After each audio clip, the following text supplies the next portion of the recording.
Une fois, puis on était une vingtaine de personnes sur Terre. Puis jamais on se disait, ça pour des ça. C'est ça.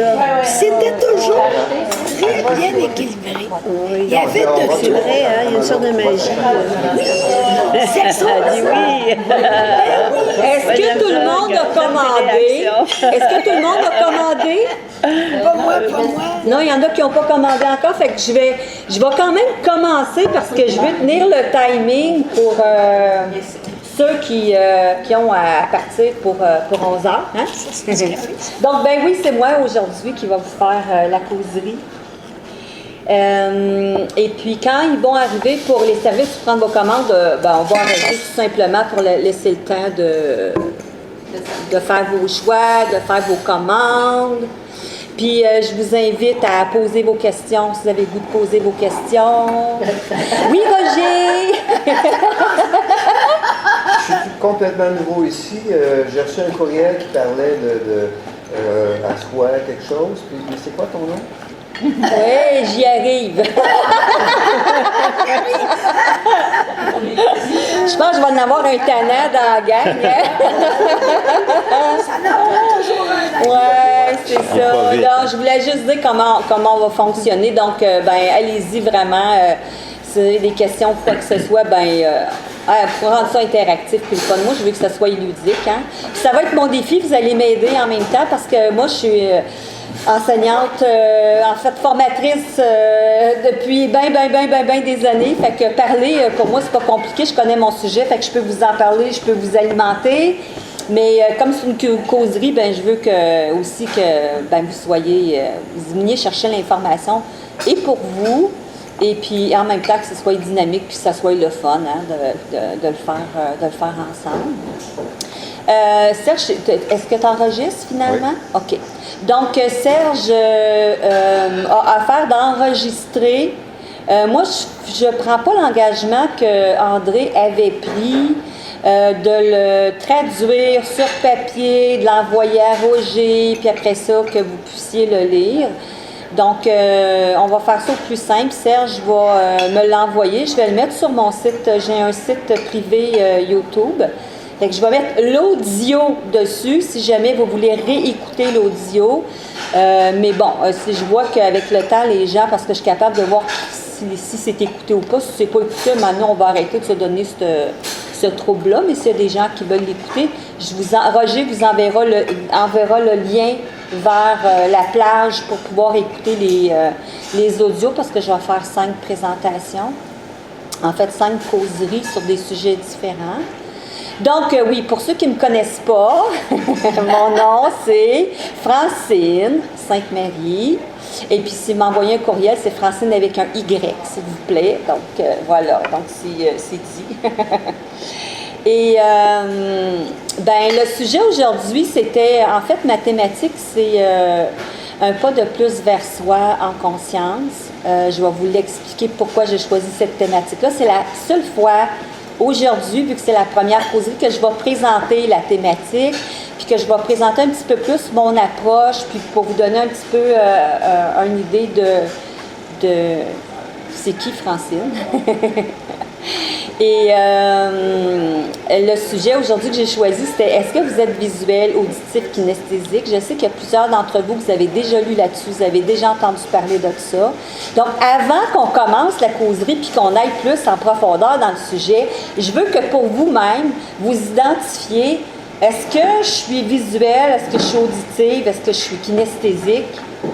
Lequel des trois vous pensez que vous êtes à cette étape-ci? Parce que peut-être que ça va changer à la fin. OK? Ça se peut, ça change à la fin. Visuel, auditif, je comprends. Kinesthésique. Kinesthésique, c'est, tu sais, tu as besoin de toucher, tu as besoin de bouger, tu as besoin de faire quelque chose concrètement, puis tu as besoin de contacter ton ressenti. Ça, c'est kinesthésique. Sans aller plus loin, là, c'est le kinesthésique. Fait que faites juste y penser, puis après ça, si vous voulez nous lever un petit flag, puis dire, moi, je pense que je suis ça. T'es prête, Ginette? Visuel, c'est le principe de la fontaine. OK. C'est visuel. Visuel aussi. Les autres, qu'est-ce que vous diriez à date que vous êtes? Moi, je peux dire que là, Un petit temps, j'étais visuelle, mais maintenant, je suis pas mal les trois. T'es pas mal les trois. Est-ce que tu dirais que c'est un tiers, un tiers, un tiers? Ça, je sais pas. Dans OK. les- OK. Fait que c'est comme partagé. Tu as plus de. Je vais appeler ça, je vais amener un petit peu de terminologie aussi en même temps. C'est comme si tu as développé de la flexibilité avec le temps. Hein? Donc, ouais.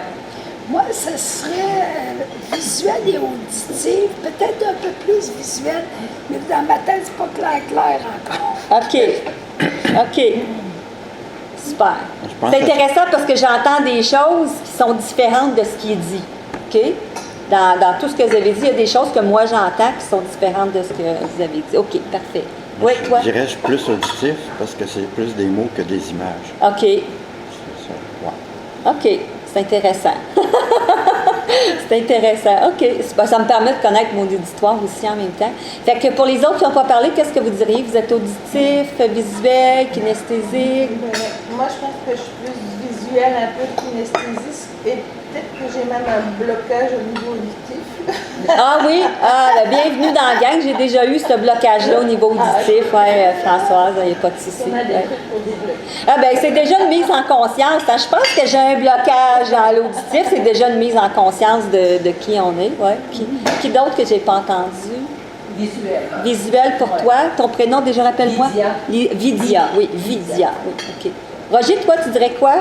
Moi, je suis auditif. Auditif. Oui. Je Un confirme. petit peu kinesthésique, parce que pour moi, le ressenti est important, mais surtout auditif. Je n'ai pas une vision tellement. Faut que je me force pour. Tu sais, ça me demande un effort pour moi de regarder tout ça. Tu sais. Par contre, si je fixe, ça va. Mais dès que je me mets à observer l'idée, quand ça bouge trop, ça me fatigue. Alors, je suis auditif, plus. Super. Qui d'autre?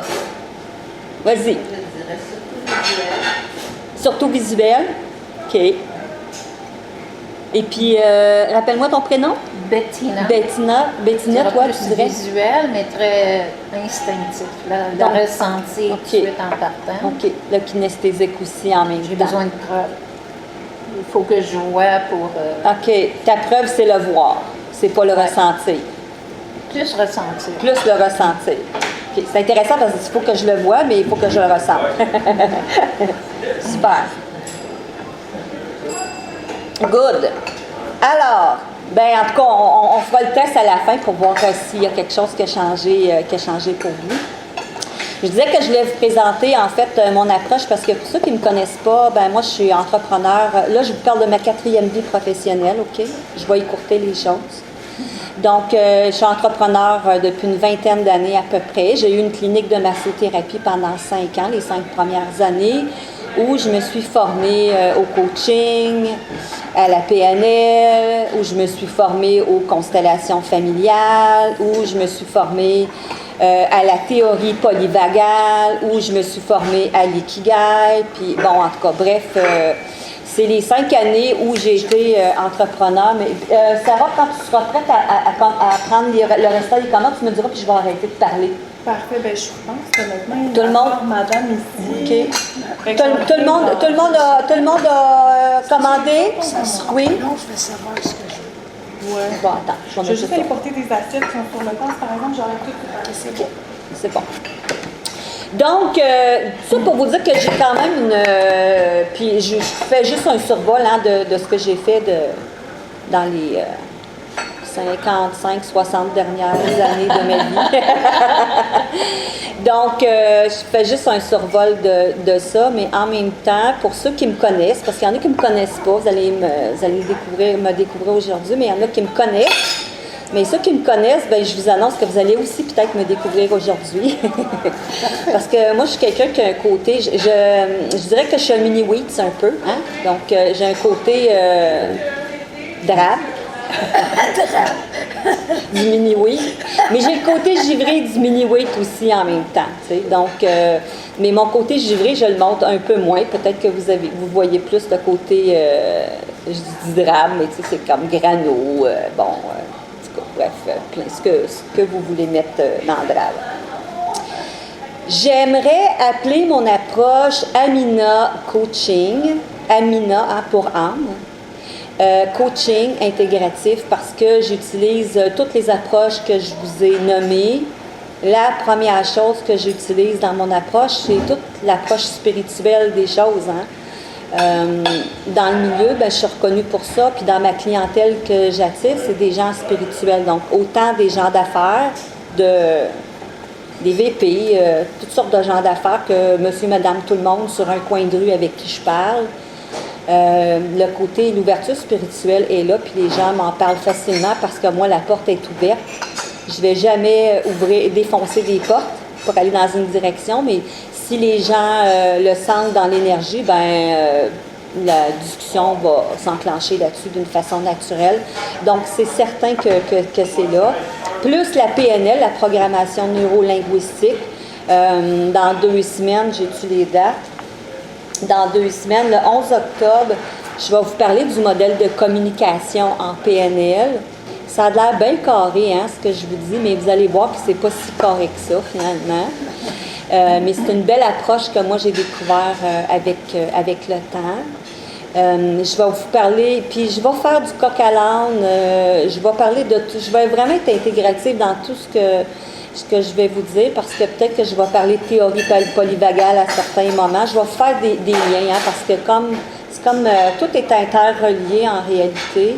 Et puis, pour chacune des personnes qui est dans ces secteurs d'activité-là ou qui les connaissent, il y en a qui ne font pas de lien, mais il y a plein de liens à faire. Tout est interconnecté. Je vais la laisser commenter.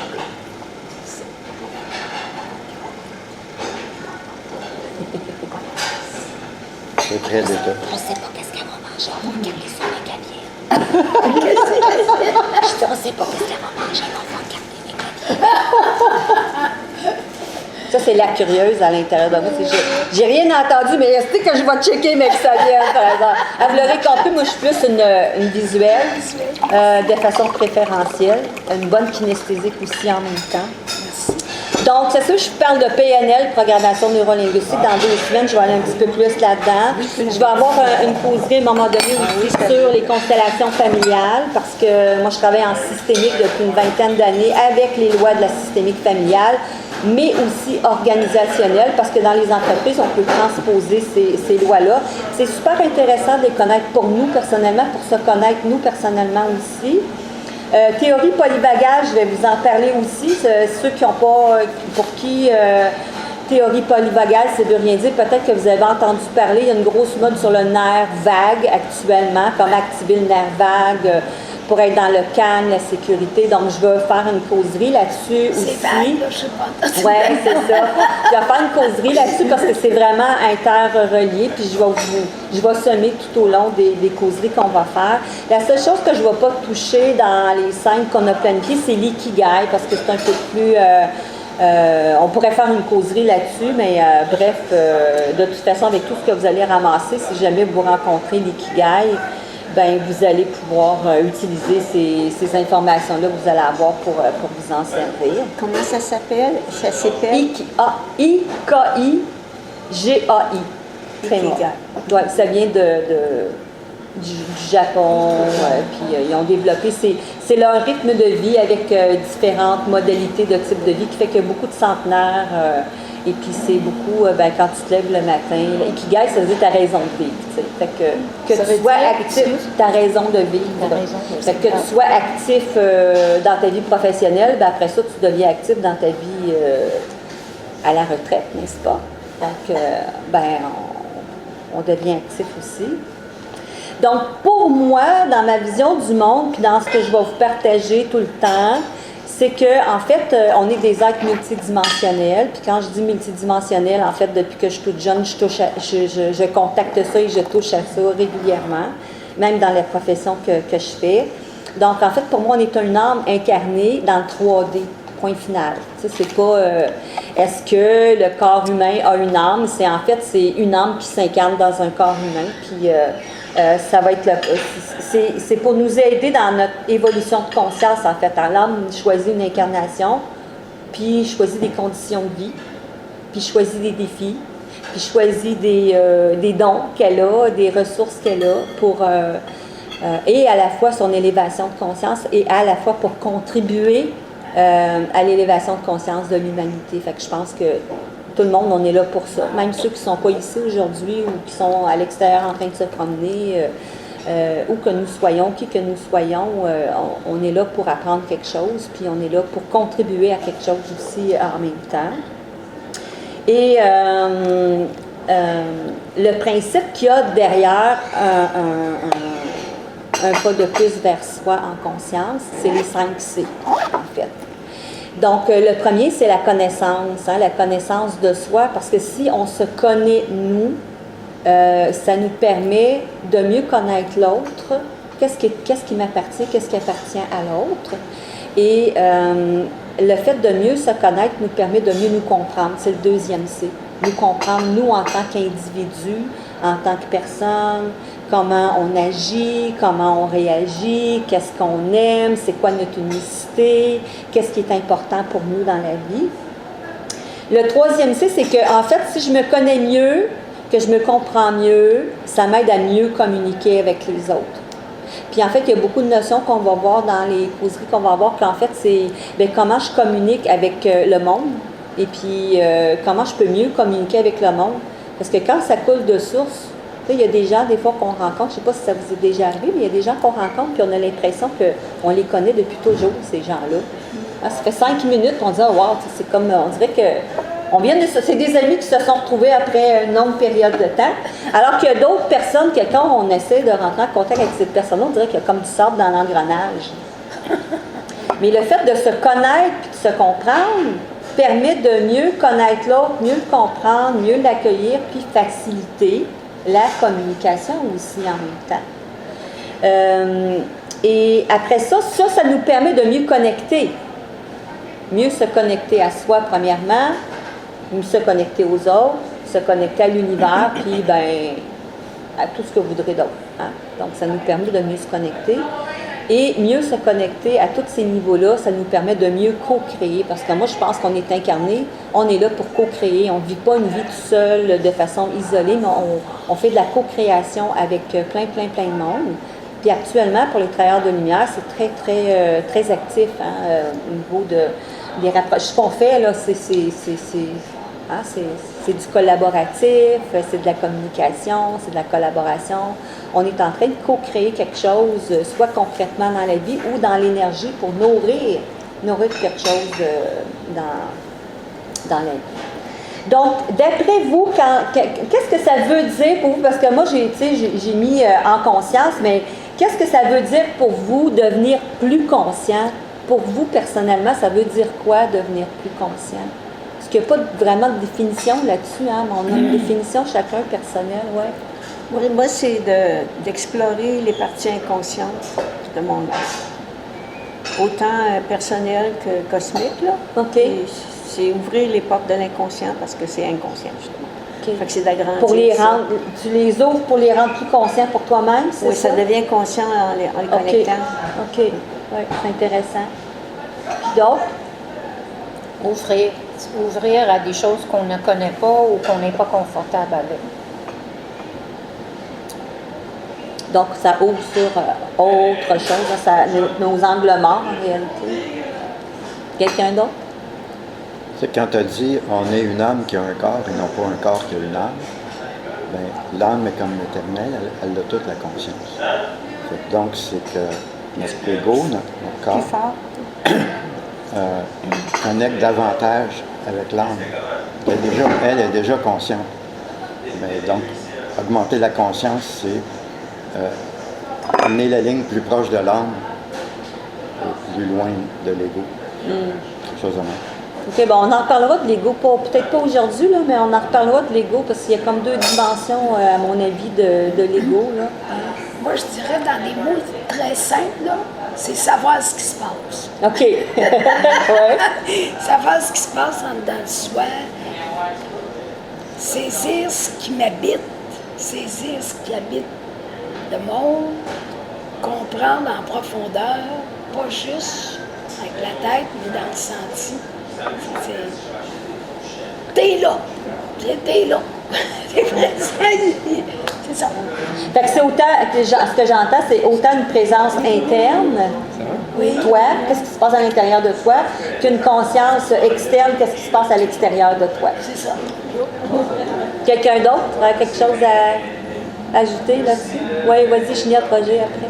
Pour moi, la conscience, c'est quelque chose qui me prenait une couple d'heures à réaliser que c'était pas correct, que c'était correct. Ben, je le fais pratiquement en quelques minutes en place. Parce que j'en ai pris conscience. Ah oui, OK. Allô, Kevin? Ça va bien? Oui. Kevin, enchanté, Beth. On va laisser Kevin faire son petit tour petit bisou qu'il a besoin de faire. Salut, Kevin. Salut, ça va? C'est à toi il y a 5 minutes. J'ai dit, on va-tu la Ah. voir? Tu m'as fait apparaître. Tu m'as fait apparaître. C'est ça, elle a fait de la magie, hein? Je suis pas rien que clown, je suis magicienne.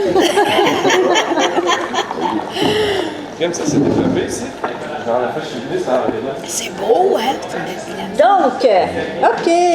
Super. Y a-t-il quelqu'un d'autre qui a le goût de rajouter quelque chose là-dessus? La conscience, pour vous, qu'est-ce que ça a augmenté son niveau? Ah oui, Roger, je suis en train d'oublier. Mais pour moi, c'est multiniveau. Fait que c'est jamais juste un niveau. Pour moi, ça touche un paquet d'affaires tout le temps. Bon, l'intérieur, le choix, le ressenti physique, le ressenti émotif, le ressenti de ce qu'on comprend, ce qui se passe à l'extérieur, ce qui se passe chez les autres, dans le gouvernement, Big Pharma, tout pour moi, la conscience, ça touche tous les niveaux. Puis on peut être très conscient à un point, puis complètement aveugle d'un autre. Puis moi, ben, la conscience, le but, c'est l'absolu, dans le sens que moi, je ne veux pas manquer un niveau. S'il en manque un, il faut que je vais travailler pour l'avoir. C'est dans l'intention. Je ne dis pas que j'y arrive, là, mais dans mon intention, c'est ça. J'entends, je dis pas que j'y arrive tout le temps. Ouais. Par fragment, oh, oui.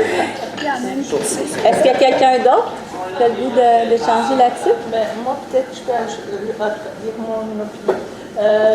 C'est comme un peu l'actualisation de soi, tu sais, comme peut-être me libérer de choses anciennes ou, tu sais, ou prendre les leçons pour être plus alignée avec ce que je suis occupée, ce que je dois faire sur pourquoi je suis incarnée, tu sais, plus ou moins. Je suis pas sûre de c'est quoi, là, mais... Tout à fait. Mais tout ce que vous avez dit, c'est bon, hein, c'est parfait. En tout cas, c'est ma perception. C'est bon. C'est pas parfait, mais c'est bon. OK. C'est juste pas parfait parce que tu te poses la question si c'est correct, mais sinon, c'est parfait. OK.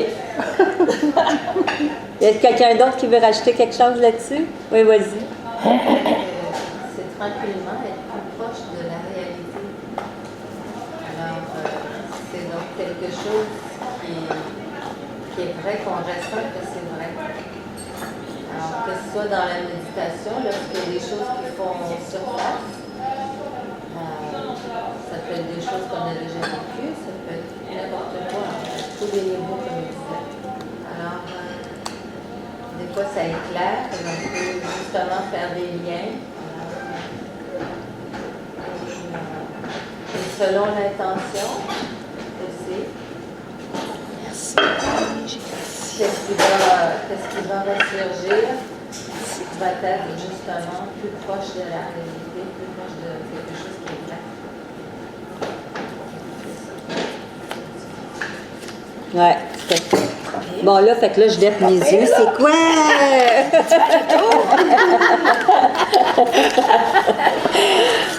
OK, ça va. Ça a plein de bon sens. Donc, voilà, c'était ma petite introduction pour aller vers... bon, j'ai voulu rendre ça ludique, hein? J'ai rendu ça visuel pour les visuels. Fait que je vais sortir mon Monsieur Patate pour vous parler des visuels, des auditifs, des kinesthésiques. Fait que mon Monsieur Patate, il va m'aider pour faire ça, là. Hein? Donc, voilà. On n'est pas des patates pentes. Non. Alors, je ne sais pas si vous le savez, mais au-delà d'être visuel, auditif, kinesthésique, ça amène une façon d'appréhender puis de vivre le monde, puis une façon de communiquer avec le monde qui est différente. Donc, c'est la première... Moi, j'ai découvert avec le temps que c'était comme une des premières bases puis ce qui relie beaucoup de toutes les approches, puis beaucoup d'approches que j'ai pas nommées, mais que vous connaissez, bien en fait, on communique avec le monde extérieur, puis avec notre monde intérieur, par un de nos 5 sens. Hein? On a du visuel, on a de l'auditif, on a du kinesthésique, on a aussi de l'olfactif, puis on a du gustatif. C'est ce qu'on appelle le VACOG. Quand vous voyez VACOG dans certaines lectures peut-être que vous faites, on est en train de parler des modes sensoriels en réalité, mais il y a comme une typologie, une façon d'interagir avec le monde selon qu'on est visuel, auditif, kinesthésique. Mais retenez ceci. Une chose importante, c'est que on est visuel, auditif, kinesthésique. Je vais prendre ces trois-là principalement là, pour écourter. On est dans un de ces modes-là, c'est selon le contexte. Toujours selon le contexte. Fait qu'on n'est peut-être pas 100% visuel tout le temps, parce que nos 5 sens, tout le monde, on les utilise. Mais on en utilise un ou deux d'une façon préférentielle et c'est contextuel.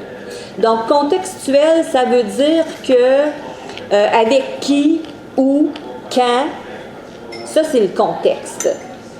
Donc, peut-être que quand je suis à la maison, je suis plus kinesthésique dans mon environnement familier personnel, mais que quand je suis dans un environnement externe, professionnel, public, que je suis plus visuel. Ça ne veut pas dire que je n'utilise pas les autres sens. Puis on veut les utiliser, parce que si je traverse la rue et qu'il y a un auto qui s'en vient, je veux l'entendre. Je veux m'en servir. Hein? Ça va prendre le relais. Omis qu'on ait un handicap, que je suis né aveugle, que je suis né sourd, que je suis né... ben c'est certain que là, à ce moment-là, il y a un sens qui n'est pas utilisé. Puis encore là, je me pose des questions parce que des fois, quand je parle avec des gens qui sont malentendants ou des gens qui sont aveugles, eh bien, des fois, j'ai été surprise de voir qu'il y a des gens qui sont aveugles qui vont décrire des images. Donc, ils sont aveugles de naissance. Comment ils font pour décrire des images? Mais je pense que la science n'a pas cherché vraiment dans cette direction-là. Mais je reste surpris des fois de voir que, oups, c'est comme, il y a quand même quelque chose d'intéressant là-dedans. Et donc rappelez-vous que vous êtes peut-être un mode préférentiel de ce que vous avez identifié tantôt, mais c'est peut-être en fonction d'un contexte en particulier. Puis ça, dans la communication avec l'autre ou avec soi, c'est intéressant à le savoir puis à le mettre en conscience parce que si je suis en train de communiquer avec quelqu'un dans un contexte plus en mode auditif puis que cette personne-là est auditive aussi, ça va faire que ça va être un bon match. On va bien se comprendre. Puis on n'a pas besoin de s'expliquer les affaires, on se comprend entre auditifs. Mais si je suis auditif, que je parle avec quelqu'un qui est visuel, bien peut-être que j'ai des petits ajustements de part et d'autre. Il y a deux bouts à la relation.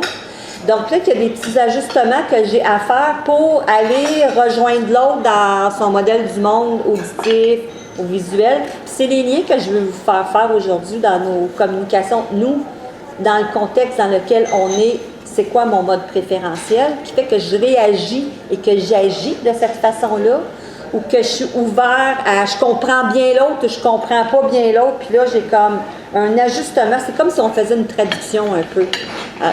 Parce que visuel, auditif, kinesthésique, si on reste tous chacun dans nos modes de fonctionnement, eh bien, c'est un peu comme si on parlait le chinois, puis il n'y a personne qui parle le chinois, fait qu'on se comprend pas. T'sais. Donc, je vais commencer un petit peu un descriptif avec les visuels. Est-ce que vous le voyez, mon petit bonhomme, mon petit monsieur patate, qui vient de... C'est mon assistant aujourd'hui, mon petit monsieur patate. Donc, les visuels. Les visuels, ce qui est intéressant, c'est que tout ce qui est visuel va attirer leur attention. Il y a deux mouches à la table qui m'énervent en tant que visuel parce qu'ils viennent stimuler mon champ visuel. Un auditif, peut-être qu'il n'a même pas remarqué que les mouches étaient là. Oui. Il m'énerve aussi. Ils t'énervent parce qu'ils sont venus proches de toi.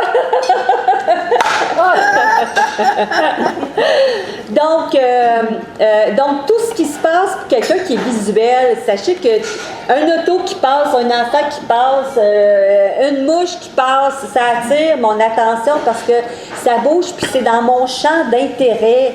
Hein? Puis j'ai tendance à regarder partout en plus, en même temps, puis tout ce qui se passe. Ce qu'il y a de chiant chez un visuel pour ceux qui ne sont pas visuels, c'est qu'ils voient tout dans les petits détails. Puis ils ont tendance à le dire. Puis là, je vais ouvrir quelque chose, même pour ceux qui vont écouter l'audio, ceux qui ne sont pas là, mais ceux qui sont là, c'est que on va prendre une entente de confidentialité sur qu'est-ce qui va être partagé aujourd'hui, OK? Donc, pour que tout le monde se sente dans un espace sécure pour partager qu'est-ce qui est là pour lui, si vous avez le goût de partager quelque chose, y compris celle qui fait la causerie.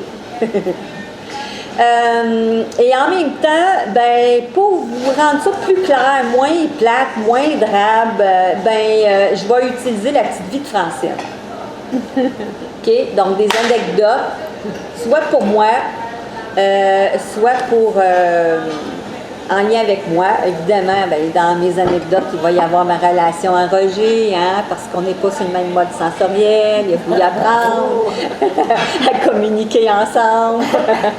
Mais peut-être des expériences de mes clients aussi, ou de gens que je connais. Et là, je ne sais pas si vous avez observé, mais quand Roger fait « clair », hein, les auditifs n'ont pas bien réagi. Mais ceux que les visuels n'ont pas bien réagi, mais ceux qui sont plus auditifs, eux autres, ils ont fait comme... Ça, c'est dans le champ de mode sensoriel à eux. Donc, les visuels, c'est intéressant parce qu'une image vaut 1000 mots pour un visuel. C'est-à-dire qu'on prend des photos de quelque chose, puis on peut se souvenir facilement des détails de ce qui était là dans l'environnement visuel. Évidemment, parce que si c'est l'environnement est auditif et que je suis vraiment pas auditif, un peu comme François disait, j'ai comme un petit blocage sur l'auditif, puis peut-être qu'elle va dire qu'elle n'a pas tant de blocage que ça sur l'auditif, peut-être à la fin de la journée. Donc, les visuels, en fait, eux, ils vont apprendre beaucoup par tout ce qui est... Est-ce qu'on est capable de leur donner une représentation visuelle de quelque chose? Quand on leur parle pour les intéresser, les visuels, il faut créer des images. Il faut que... Il y a un humoriste ici au Québec qu'on entend moins parler, mais qui est excellent en termes de description pour les visuels, c'est Jean-Marc Parent. Lui, il vous parle sur scène, puis il se promène, il gesticule un peu, mais il vous décrit tellement la scène que vous la visualisez, vous la voyez, la scène, presque comme lui, il la voit. Hein? Donc, il est excellent là-dedans. Donc, un visuel, il a besoin vraiment d'images pour qu'on puisse, il puisse vous suivre, puisse vous comprendre. Parce que sinon, c'est comme il est en train de chercher à se former une image, puis il n'est pas tout à fait attentif à ce que vous dites, parce qu'il est en train de traduire, en fait, ce que vous êtes en train de dire, pour pouvoir se le mettre en image à lui. Moi, je sais bien que si je suis dans une ville que je connais et que vous m'indiquez le chemin, tu prends telle rue, tu tournes à gauche, tu tournes à droite à telle autre rue, à telle place, tu vas tourner là, il y a un rond-point. Je suis capable de tout me le figurer dans ma tête, parce que je connais l'environnement. Visuellement, je connais l'environnement. Si je suis dans une ville comme Montréal, que je ne connais pas beaucoup, et que vous me dites, tu tournes à gauche sur Folum, à droite sur telle autre rue, il va y avoir un cul-de-sac là, puis il va y avoir un one-way là, puis là, je vais vous dire, merci pour tes explications. Est-ce que tu peux me faire un dessin? Un dessin. Puis en plus, quand tu vas me faire le dessin, peux-tu me mettre des flèches? Hein? Puis en plus, peux-tu m'écrire le nom de la rue? J'ai besoin d'une image. Donc, quand vous vous rendez compte que vous êtes en train de communiquer avec un auditif, avec un visuel, ben, parlez d'une façon imagée pour que cette personne-là puisse bien et juste utiliser le terme « je vais te faire un dessin, je vais te le montrer, je vais te le mettre en image ». Juste le fait de dire ça, ces mots-là, ça vient susciter son intérêt, puis la personne va porter plus attention à ce que vous dites, elle va mieux le retenir. Comme dire, je vois bien ce que tu veux dire.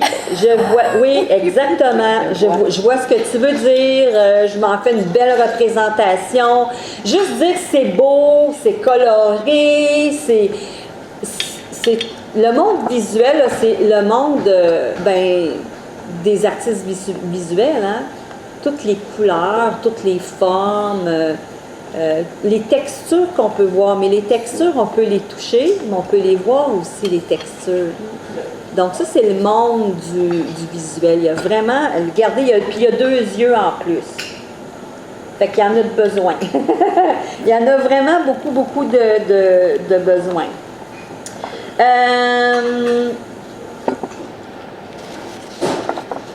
Voilà.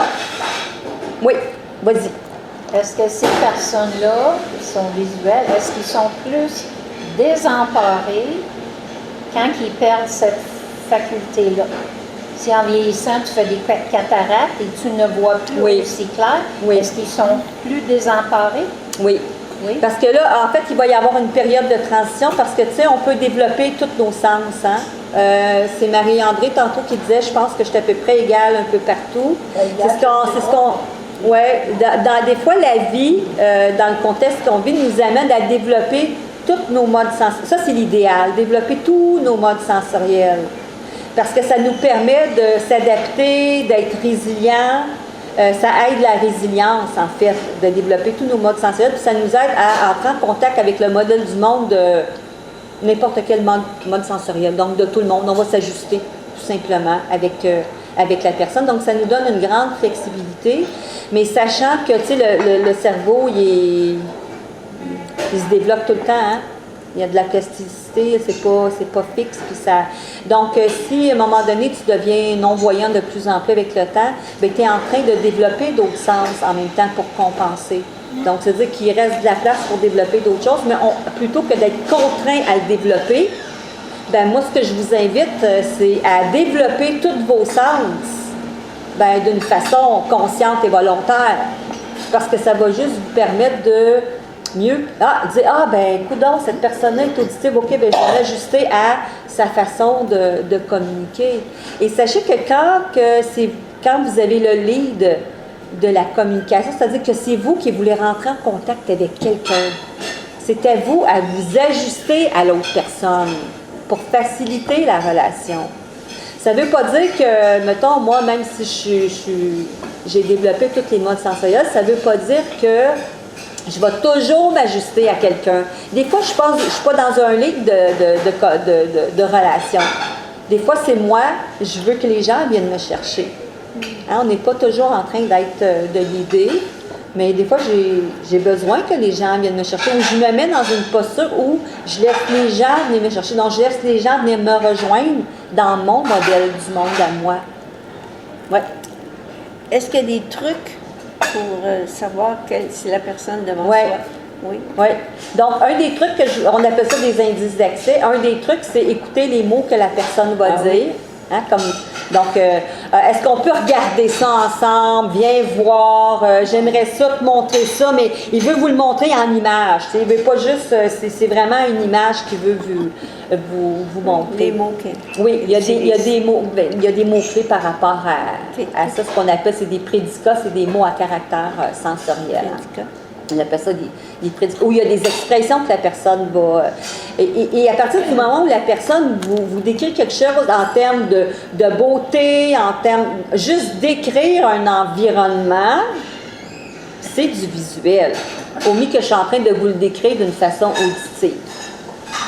Mais si je vous décris un environnement, il y avait des parasols rouges, puis des chaises qui étaient comme ça, puis le monde était disposé comme ça, ben c'est en train de vous donner un indice que c'est du visuel.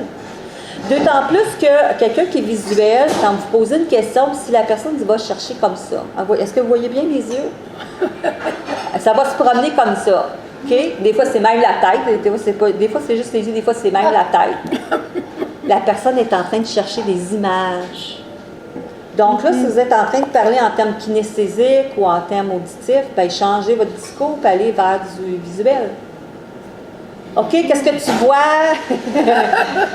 Comment tu me le décrirais en image? Hein? Donc, ça va juste faciliter la communication avec la personne, tout simplement. Donc, il y a les mots qu'on entend, mais aussi quand on observe la personne, ben quand on observe ses yeux. Donc, puis je vois vraiment dans le basique, puis le simple, parce qu'on pourrait aller dans le détail des yeux, mais restons à quelque chose de très, très simple. Là.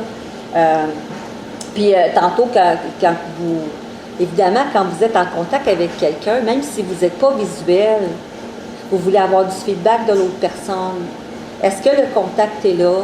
Est-ce qu'on est est-ce qu'on est vraiment en relation ensemble? Comment l'autre interagit? Comment elle réagit à ce que vous dites, à ce que vous faites?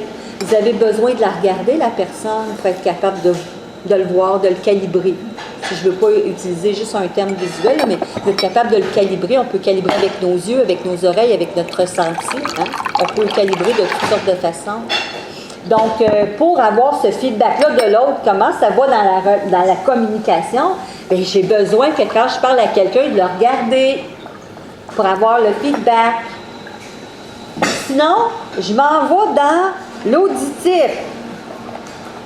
Puis là, je vais vous faire des liens après ça. Donc, mon auditif, il y a bien 2 oreilles. Hein? D'ailleurs, dans une étude nord-américaine, les visuels, c'est 40% de la population.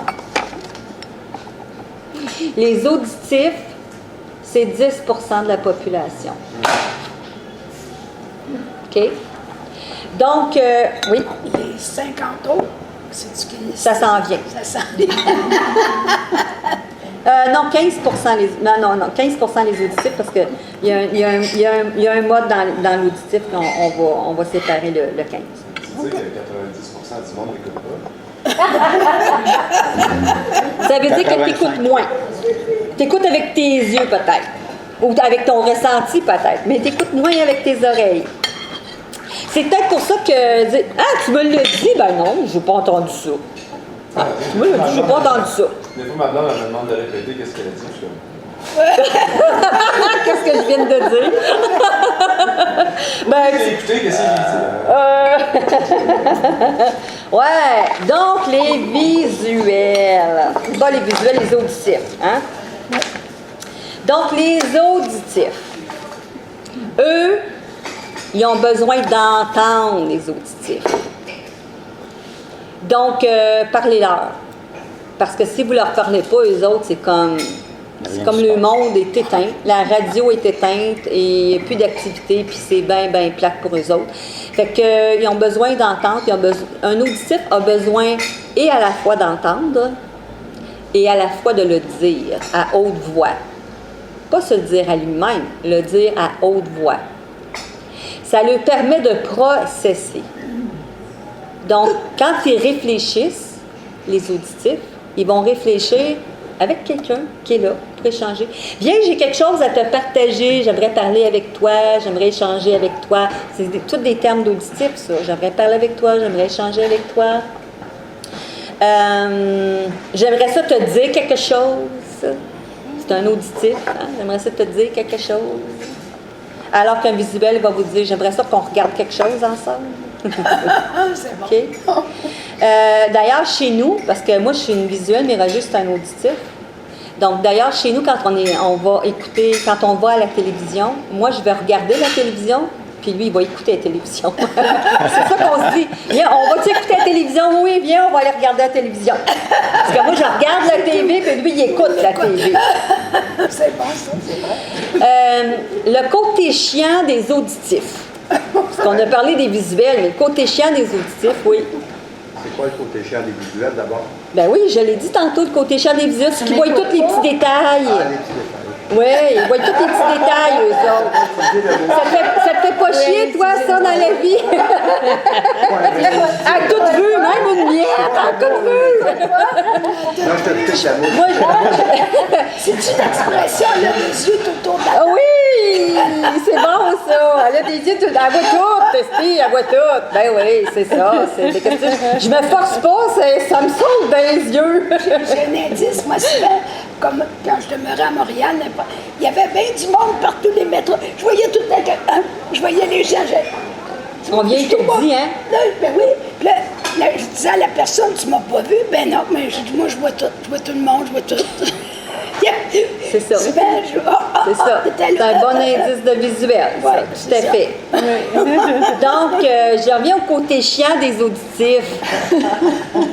Eux autres, là, les mots, c'est bien important pour eux autres. OK. Faut que tu utilises les bons mots. Parce que si tu n'utilises pas le bon mot, ils vont te reprendre. Et si tu t'ostines avec eux autres, ils vont dire, cherche dans le dictionnaire, c'est pas ça que ça veut dire. Donc, les 3 premières, ça fait 45 ans qu'on est ensemble, ça ne nous empêche pas d'être ensemble. Mais les 3 premières années de vie commune, on avait le dictionnaire Larousse sur la table de cuisine. Qu'est-ce qui Parce que lui venait d'un milieu d'enseignants, hein? Puis il connaissait le latin, il avait étudié le latin en plus, l'origine des mots. Oh là là! Ça fait encore plus chier à une auditive, tu sais. Alors que moi, je venais d'un milieu plus ouvrier, et puis plein de mots qui ont pris d'autres sens dans ce milieu-là que ce qui est écrit dans le dictionnaire. Fait que ça, moi, ça faisait partie de ma culture familiale. Hein? Fait que des fois, j'utilisais des mots, puis là, Roger disait, oui, mais c'est pas ça que tu veux dire, c'est ça que tu veux dire. Hey, fais-tu chier se faire reprendre à tous les mots que tu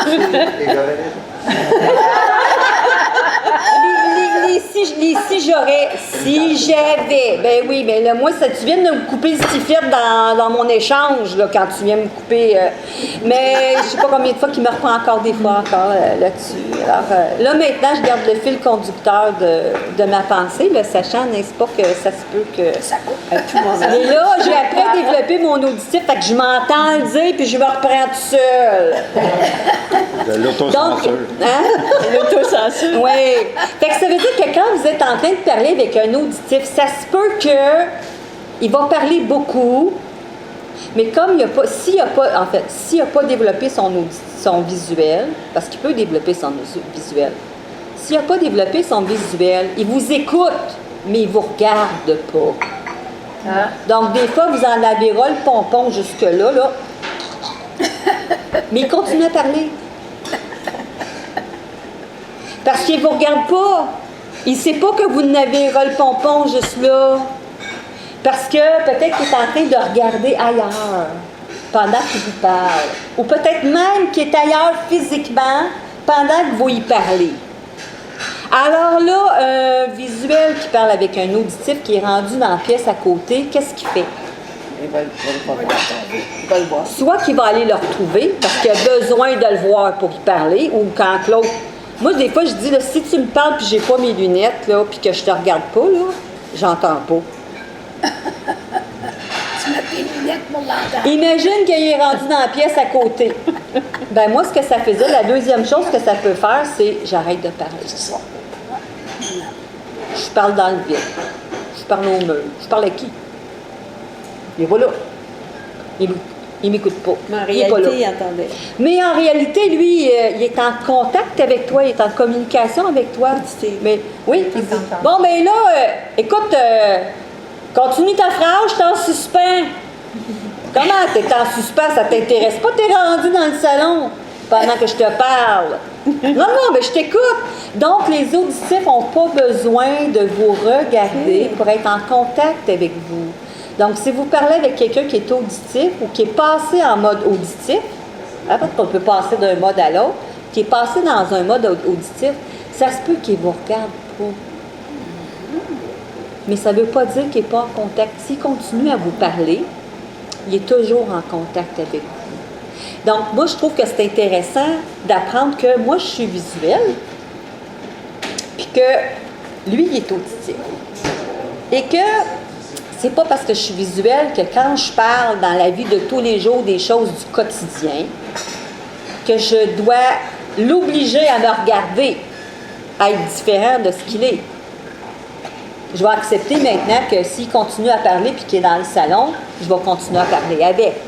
J'ai plus besoin de chercher son regard parce que je le sais que on est encore en contact ensemble, on est encore en train de communiquer ensemble. Par contre, ce que j'ai dû expliquer, à mon auditif, c'est quand je te parle de choses plus profondes, émotives, sensibles pour moi, j'ai besoin que tu t'arrêtes, puis j'ai besoin que tu me regardes.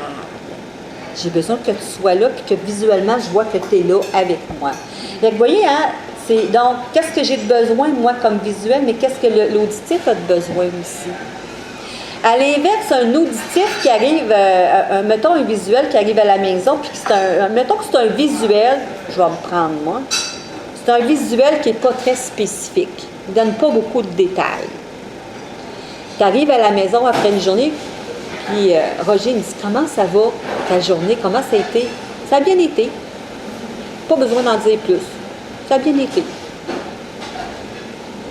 Lui, l'auditif, en plus qui est spécifique, il dit OK, mais encore. Un petit peu plus de détails, s'il vous plaît.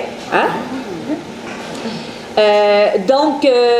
Alors que lui, quand il rentre à la maison, je dis, puis comment ça a été ta journée? Ah, ça a bien été, telle affaire, telle affaire, telle affaire. Hein? Là, il est parti.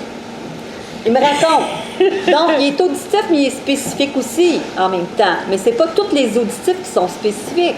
Mais en même temps, ça, c'est intéressant de savoir qu'il y a des gens qui sont plus globales. Ça va bien, il n'y a rien de spécial. Il n'y a rien de spécial à dire. Ça a bien été. Ça résume toute la journée. Ça a bien été. Alors que quelqu'un d'autre a besoin d'en parler plus en détail. L'autre chose que ça peut faire, c'est que je me rappelle, avant que je connaisse visuel puis auditif, c'est le premier spectacle qu'on était allé voir ensemble. Bon, le conférencier, je le trouvais super, il bougeait, hein? Moi qui est visuel puis kinesthésique, ben tu sais, il bouge, fait que je le suis, c'est actif. Et puis, on va arriver au kinesthésique tantôt, mais si je vous donne une petite information, c'est kinesthésique, lui, il palpe c'est quoi l'intensité, qu'est-ce qui se passe dans l'énergie, comment l'animateur interagit avec les gens, toute l'atmosphère. Un kinesthésique est sensible à ça, hein? À l'atmosphère. Fait que moi, je suis là en termes visuels, puis kinesthésiques, je regarde les décors, puis comment il est habillé, puis comment il bouge, puis comment il est en interaction avec le monde. Puis je trouve ça super intéressant. J'ai Roger qui était assis à côté de moi. Les yeux fermés. Les yeux fermés. Il regarde rien. Et puis là, c'est notre première sortie dans une conférence ensemble. Là, je me dis, ouais, je fais ça. À la pause, je l'attends, lui. Si ça ne tentait pas de venir avec moi, il y avait juste à me dire que je serais venue avec quelqu'un d'autre, tu sais. On va pas se faire chier dans la vie, là. À la pause. C'est intéressant, la conférence, hein? Ah oui, c'est intéressant, le conférencier, je l'aime beaucoup, puis... niaise-moi pas, là. Niaise-moi pas. Tu dors. Comment? Non, je dormais pas. J'écoutais. Non, tu dormais. Je t'ai presque entendu ronfler. On en met, hein? On en rajoute. Je t'ai presque entendu ronfler. Ben oui. Non, j'écoutais. C'est super intéressant. En moi, qu'est-ce qu'il a dit juste à la fin? Eh bien là, vous allez rester surpris parce qu'il y a quelqu'un qui est auditif, va vous répéter presque mot à mot qu'est-ce qui a été dit. Ben oui. Alors moi, là, la visuelle qu'elle voyait bouger, qui était intéressée par l'interaction, j'aurais pas été capable de tout nommer qu'est-ce que lui a nommé. Donc, un auditif se rappelle d'une façon séquentielle les choses. C'est leur façon d'apprendre d'une façon séquentielle. Et ils ont une excellente mémoire des mots et de ce qui a été dit. Fait que si vous mettez un défi, un auditif de vous dire « Ah oui, répète-moi les mots à mots », vous allez être surpris, il va tout vous répéter mot à mot. Puis s'il y a des mots qui l'ont dérangé, il va insister sur ces mots-là aussi en même temps. Oui, vas-y. Je me rappelle très bien de ce fois-là. Puis le contexte, c'est que je trouvais qu'il bougeait trop à mon goût. Ça me déconcentrait. Okay. Alors que moi, c'était super, il bouge! Moi, c'était le sens de ce qu'il voulait dire. C'est pas les parages qu'il faisait avec son foulard ou je sais pas quoi. Moi, qu'est-ce que ça voulait dire? Le sens. J'entends au niveau des idées. Pas au niveau du bougage. Le bougage, on dirait que c'était une pollution. Ça, c'est différent. Ça, c'est de l'autre. Puis c'est ça qu'on dit, quand quelqu'un témoin, avoir été témoin d'un incident, la personne va te réciter sa version, c'est fort. Moi, j'ai vu le conducteur est habillé avec jeans et un t-shirt rouge, et quelqu'un il dit « J'ai entendu courir quelqu'un ». Ils vont décrire une scène en fonction de ce qui est leur point fort, leur communication. À ce moment-là, dans cette situation-là, dans ce contexte-là, oui. Il faut toujours remettre ça dans le contexte. La personne qui était, parce que là, admettons, je comprends dans ce que tu dis qu'il y avait comme un accident ou quelque chose, que quelqu'un qui a pu décrire visuellement, puis un autre qui a décrit auditivement qu'est-ce qui a resté. Moi, en grande visuelle, là, il y a un contexte dans lequel je deviens très auditive, c'est quand je suis en mode de survie. En mode de survie, je deviens hyper auditive, puis c'est normal parce que notre système nerveux il est bâti comme ça, OK? Mais je deviens hyper auditive tout en étant visuelle, mais surtout auditive. Moi, comme j'ai travaillé chez Desjardins pendant 27 ans, j'ai connu plusieurs hold-up avec des carabines, puis des fusils, puis tout le kit, là, j'ai déjà vécu ça. Puis c'était des gros hold-up avec beaucoup de bruit. Et puis ce que je me rappelle, c'est pas ce que j'ai vu. Je vais pas te décrire qu'est-ce qu'il y avait comme running, puis comme c'était quoi sa face, puis non, blackout sur le visuel, mais l'auditif. Il y avait une voix comme ça, nasillarde, il y a eu des coups de fusil, il y a eu ci, il y a eu ça. Ça, je vais tout te décrire auditivement. Quand je suis en mode survie, l'auditif, il prend le dessus pour moi, puis le visuel fait un blackout. Puis probablement que, merci, ça doit être utile pour moi, parce que ça m'amène à ne pas paniquer. Le fait de ne pas voir m'amène à ne pas paniquer et à rester calme. Donc, c'est utile pour moi, dans ce contexte-là, de devenir plus auditive. Donc, tout dépend du contexte dans lequel vous êtes. OK? Puis en même temps, ça me fait penser d'ouvrir la porte sur les hypersensibles. Ceux qui sont hypersensibles, vous savez, quand tous les canaux sensoriels sont ouverts, si vous êtes dans un environnement qui a beaucoup de bruit, moi j'ai beaucoup de difficultés à aller, vous savez, dans des fêtes là, de la Saint-Jean-Baptiste, il y a bien du monde, il y a bien du bruit. C'est difficile pour moi parce que c'est comme si je suis surchargée visuellement, je suis surchargée au niveau auditif, puis si je suis surchargée au niveau du kinesthésique aussi, parce que c'est comme si je sens toutes les énergies. Fait que tout ça rentre full pin, là, c'est comme, c'est too much, c'est super difficile pour quelqu'un qui est hypersensible. Fait que tenez compte de ça aussi dans ce que je vous dis. Donc, ça veut dire que les auditifs, ils aiment ça beaucoup parler. Donc, peut-être que ça fait 3 heures que vous parlez avec un auditif, puis que finalement, après 5 minutes, il est au téléphone en train de parler avec quelqu'un encore 1 heure de temps. Donc, moi, chez nous, quand je rentre, moi, c'est correct quand il n'y a pas de musique, puis que c'est calme et silencieux. Et puis, Roger, la première affaire qu'il fait, c'est qu'il rouvre la radio. Il était un temps qu'il y avait la radio ouverte, puis la télévision ouverte, c'est comme... Qu'est-ce que tu écoutes là-dedans, les deux? Là, ça fait un bruit de fond, ça fait une atmosphère. Puis Kevin, il fait... Mais voilà, donc c'est normal pour un auditif. Mon adolescence, à jouer au jeu vidéo, la télé ouverte à côté, j'écoutais les deux. C'est deux choses en même temps. Il y a un très bon livre décrit là-dessus par un spécialiste, ça fait quand même une trentaine d'années que j'avais lu ça, mais c'était sur l'oreille. Puis il expliquait que un bruit de fond, c'était nécessaire. Il commençait par l'oreille, c'est la vie. C'est du livre. Tomatis. Puis, Tomatis, c'est ça. Les enfants, le fœtus, ils entendent des sons. Le son de la mère, le son. Il y a tout le temps un fond de bruit. Puis si tu veux rendre quelqu'un fou, tu enlèves tous les sons. Il faut entendre un bruit de fond, pas trop, là, pas juste un peu. C'est naturel pour l'énergie de la vie. C'est intéressant parce que moi qui n'ai pas auditif, je trouve que dans un environnement, en tout cas dans la maison, chez nous, il y en a des bruits de fond naturels. Oui, il y a le frigidaire, le chauffage, les petits oiseaux dehors. Il y a déjà un bruit de fond. Moi, ça me suffit, ce bruit de fond. Plus que ça me dérange. Pas un bruit de fond harmonieux. La musique, c'est harmonieux. Ah ouais, là, des fois, on s'argumente là-dessus à la maison, hein? Je parle pas de speed metal, là. Moi, j'ai ma perruche, puis je l'entends. Quand il y a un petit peu de bruit, je te mets à crier. J'aime ça, je l'entends. Puis elle vole dans l'appartement, puis en tout cas, c'est bébé. Fait que ça fait toute une atmosphère, toute une vie, hein? Fait que vous comprendrez que les visuels avec les auditifs, c'est... Il faut le savoir parce que sinon, ça peut amener des conflits. Hein? Puis aussi, c'est qu'en même temps, si au travail ou avec quelqu'un d'autre, j'ai à présenter quelque chose à quelqu'un qui est visuel, bien, arriver avec des images, arriver avec des schémas, arriver, tu sais, avec quelque chose, des couleurs, quelque chose, hein? Quelque chose pour mon visuel. Mais quelqu'un qui est auditif, puis vous, si vous êtes visuel, puis vous voulez faire une présentation visuelle, j'ai souvent eu ça quand j'ai coaché en entreprise. J'ai tout préparé une belle, j'ai jusqu'à 2 heures du matin, j'ai travaillé sur mon PowerPoint pour présenter ça à mon boss, puis j'arrive à mon boss et dit non, fais juste me le dire, là, moi, pas besoin de voir tout ça, ces dessins-là, là, puis ces fioritures-là, dis-moi-les. Dis-moi-les. C'est tout, tu sais. Fais juste me le dire, puis c'est correct.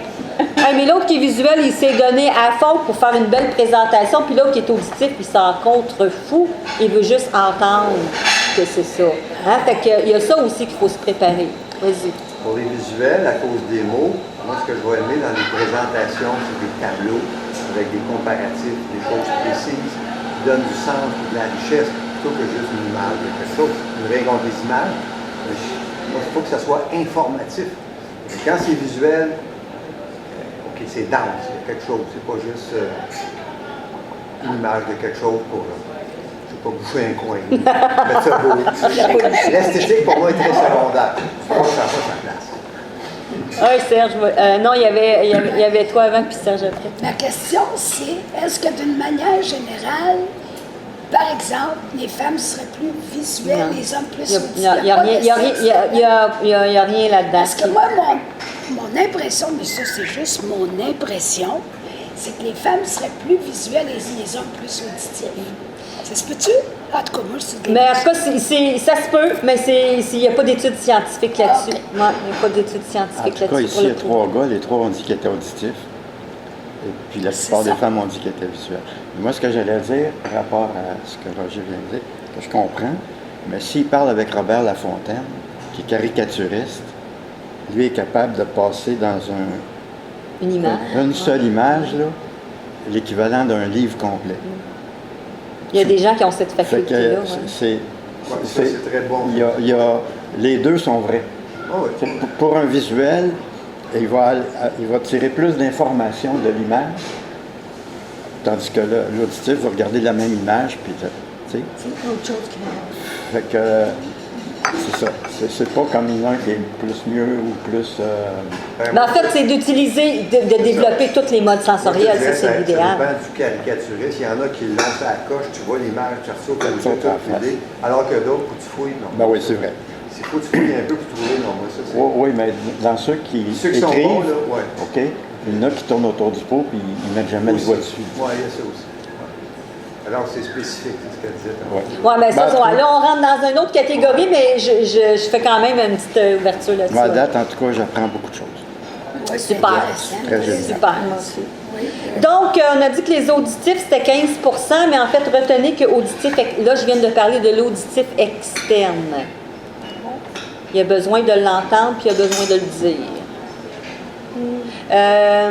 Quoi d'autre que j'aurais à dire sur les visuels puis les auditifs pour vous aider à repérer vous ou quelqu'un d'autre dans votre environnement pour vous aider? Ah oui, quand Roger il réfléchit sur quelque chose, une idée, il est en train de travailler sur quelque chose, il a besoin de le dire à haute voix. Donc, qui est là? La grande oreille ici. Voyez-moi comme une grande oreille qui écoute. Et des fois, ce monsieur-là, il pose des questions, hein? Mais en fait, il se pose la question à haute voix à lui-même.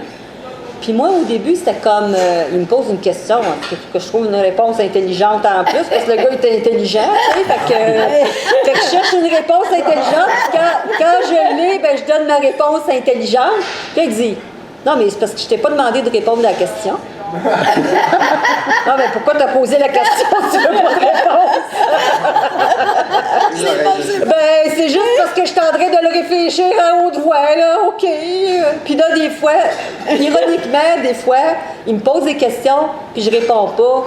Là, après quelques secondes, je dis, c'était-tu une question que tu me poses?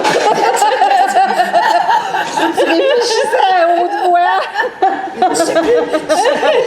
Ben là, c'est parce que quand il y a un silence, silence, puis là, j'ai compris que c'est parce qu'il attend une réponse, tu sais. C'était une vraie question, celle-là, tu sais. Mais maintenant, là, on s'est ajusté avec le temps, avec les quelques années de pratique qu'on a quand même ensemble. Et il me dit, j'ai une question à te poser. Ça, c'est bien. Alors là, je sais qu'il faut que je prépare une réponse. Ça fait mon temps pour rien. C'est plus clair. Oui, c'est plus clair. Après ça, allons-y avec nos kinesthésiques. Il commence à être beau, le bonhomme. Donc, nos kinesthésiques, vous voyez, il y a deux mains. Ben, en fait, j'aurais pu choisir les pieds pour les kinesthésiques. J'aurais pu choisir la bédaine pour les kinesthésiques. Mais là, Monsieur Patate, j'ai décidé de choisir les mains. OK? Bon, parce que les kinesthésiques ont besoin de bouger, ont besoin d'être dans l'action, faire quelque chose. Donc, j'ai choisi les mains. Mais vous voyez qu'il y a deux mains aussi. 40% de la population est kinesthésique. Pour démystifier les kinesthésiques, c'est du monde qui ont besoin d'être dans l'action, de faire des choses ou de toucher. Hein? Moi, je suis une bonne kinesthésique quand je vais magasiner pour que je touche les tissus. Oui. Hein? Parce que les tissus, si ça me fait gricher des dents, je ne suis pas capable de mettre ça sur mon corps. Là. Faut que... C'est-tu ce qu'on appelle des touches à tout? Oui! Tu sais, des touches à tout. Des touches à tout. Il faut qu'il touche. Puis peut-être qu'il vous parle, puis il faut qu'il vous touche quand il vous parle en plus. Tu sais, ouais, ben oui. Donc, puis ils vont beaucoup gesticuler des mains aussi, les kinesthésiques. Donc, ils parlent beaucoup avec leurs mains, les kinesthésiques. Ouais, ils vont faire ça. Et ils apprennent en le faisant. La première chose qu'on a besoin, c'est le voir faire. C'est pas tellement pour le voir en termes de visuel, mais pendant qu'ils le voient faire, ils se projettent eux-mêmes en train de le faire. C'est la différence avec un visuel qui va vous dire « montre-moi ». Lui, il a besoin de le voir faire, mais il veut pas nécessairement, il se projette pas nécessairement dans l'action. Alors que le kinesthésique lui dit « montre-moi », ben il se projette dans l'action pendant que vous êtes en train de lui montrer. Donc, c'est la différence qu'on peut faire entre quelqu'un qui est visuel puis quelqu'un qui est kinesthésique. C'est est-ce qu'il est en train de se projeter en train de le faire pendant que vous lui montrez. Puis après, il va vous dire « OK, laisse-moi faire à cette heure ». C'est ça. Il veut l'expérimenter. Moi, au niveau de l'ordinateur, par exemple, si on montre, il faut que tu fasses ça, tu cliques là, tu fais là. Attends un peu, là. Là, je vais le faire. Si je le fais pas, là, oublie ça. Elle a dit un terme important pour les kinesthésiques. Attends un peu. Un kinesthésique, c'est quelqu'un qui est dans un processus interne. Quand vous posez une question à un kinesthésique, il ne va pas vous répondre comme ça, comme un auditif ou un visuel du tac au tac. Il va prendre le temps d'aller voir à l'intérieur de lui ce qui se passe, comment il ressent les choses, comment ça se place à l'intérieur de lui. Donc, est-ce qu'il se sent OK avec ça, mal avec ça? Est-ce que ça va être des termes qu'il va utiliser? Je ne suis pas OK avec ça, je me sens mal avec ça, je le sens pas. Hein, mais je le sens pas, il faut faire attention parce que ça peut être sentir avec l'odorat, mais on a tendance à dire je le sens pas, mais en réalité, c'est je ne le ressens pas. Hein, ça devrait être la bonne façon de le dire, c'est dire je le ressens pas. Mais quand elle dit attends une minute, c'est que le processus interne demande que je vais aller vérifier l'information, puis je te reviens avec l'information. Fait que si vous êtes en train d'échanger avec un kinesthésique, ralentissez le rythme. Parce que la personne a fait un aller entre extérieur-intérieur, extérieur-intérieur. Si ça va trop vite, ben, elle perd le fil. Elle perd le fil tout simplement. Puis vous dites, ben oui, qu'est-ce qui se passe? T'sais? Fait que vous répétez votre question, mais elle n'a pas besoin de vous répéter la question, elle a juste besoin de vous laisser le temps d'aller voir qu'est-ce qui se passe, puis vous revenir avec la réponse. Hein? Fait qu'un kinesthésique, c'est ce qui... Oui, comme par exemple, moi, dans les vidéos là, d'ordinateur, avec le livre que j'ai écrit, mais là, surtout les Français, ils parlent très, très vite. Là, il y a une petite roulette d'entrée, là, tu cliques là-dessus, puis tu ralentis. Je ralentis ça, là, presque toujours. 75% ou même des fois 50%. Parce que sinon, je comprends plus. Ça va trop loin. Il faut que j'intériorise ce qui est dit. Comme Jean-Jacques Crèvecoeur, que tu le ralentisses. Plusieurs, ben du monde. Donc, c'est intéressant parce que ce que tu es en train de partager, Solange, c'est que là, je vais vous faire, je commence à intégrer une autre notion dans les visuels auditifs kinesthésiques, là. C'est que on a un mode d'expression, on a un mode de recueil d'informations, qui est le mode d'apprentissage, puis on a un mode d'encodage aussi. Donc, encoder nos souvenirs, l'intégrer dans notre système nerveux. Donc, ces 3 modes-là, on peut être dans 3 modes sensoriels différents. Fait que tantôt, elle a dit « je suis une visuelle », mais en fait, ce que j'entends, c'est que quand tu es en mode apprentissage, tu es plus kinesthésique. Ah oui. Tu vois? Donc, le visuel vient t'aider, mais il est comme peut-être en deuxième plan dans ton mode d'apprentissage. Ça, tout ce que je vous dis là, c'est super important pour les enfants. Les enfants à l'école, les visuels, si vous les mettez en arrière de la classe, ils ont tous les autres enfants qui voient, il y a toute la classe qui voit, il y a tout ce qui bouge autour, les petits oiseaux dehors, et puis le professeur qui est en avant, c'est difficile pour eux autres.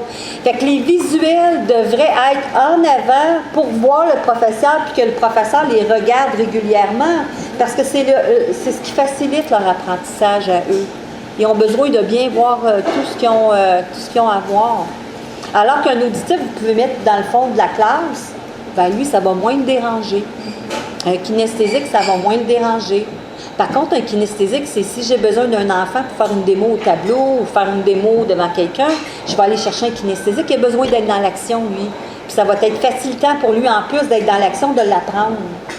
Tu sais, fait que on va jouer avec ça. Donc, j'ai dit que les kinesthésiques, oui, vas-y. Excuse de t'interrompre en plein milieu d'une phrase, mais tu as parlé de 3 modes, tu as parlé de la perception. Le mode d'expression. Expression, quand je parle à quelqu'un, quand je parle à quelqu'un, ben qu'est-ce que j'utilise? Est-ce que j'utilise des termes de visuel, d'auditif, de kinesthésique? Oui. Puis perception, puis encodage, c'est apprentissage. Le mode de recueil d'informations, mode de recueil qu'on appelle, c'est le mode d'apprentissage. Puis, comment on apprend les choses. Puis tu dis encodage. Puis encodage, c'est comment on encode nos souvenirs dans notre... parce que, tu sais, à chaque événement qu'on vit, ou même comme là, dans l'apprentissage,